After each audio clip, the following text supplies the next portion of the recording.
তোমার হাতে এটা কিসের দাগ? কি হলো? চুপ করে আছো কেন? কিসের দাগ?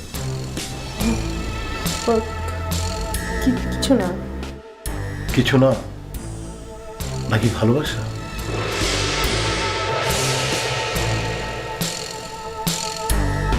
এই দাগটা তো শুনলাম অনেক বিখ্যাত।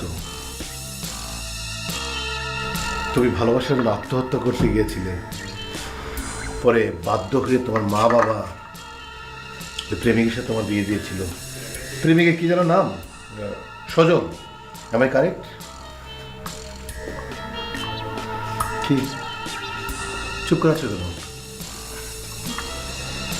তুমি এসব কার কাছ থেকে শুনেছ? কার কাছে শুনি? তুমি শুধু বলো ঘটনা সত্য না মিথ্যে।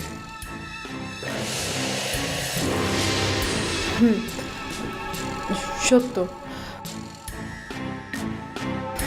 এবং অতীত, আর বর্তমানের কাছে অতীতের কোনো দাম নেই, তাই তো বলবে?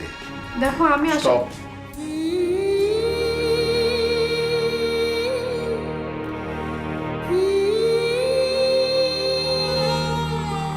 আচ্ছা, আমি এভাবে ভাবছি কেন?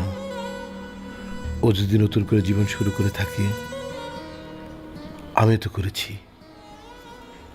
ওর অতীত আছে, আমারও আছে। শুধু শুধু দ্বিধা আর কনফিউশনে না থেকে বরং একবার চেষ্টা করে দেখি।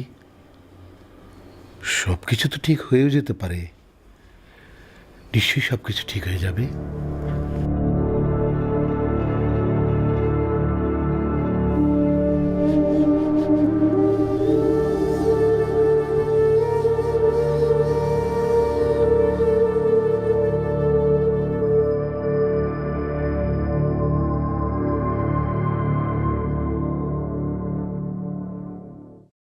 Good morning.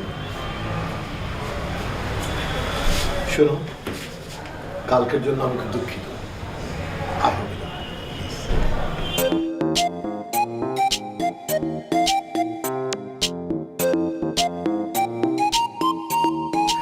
আজকে তো বন্ধের দিন, চলো না কোথাও ঘুরতে যাই।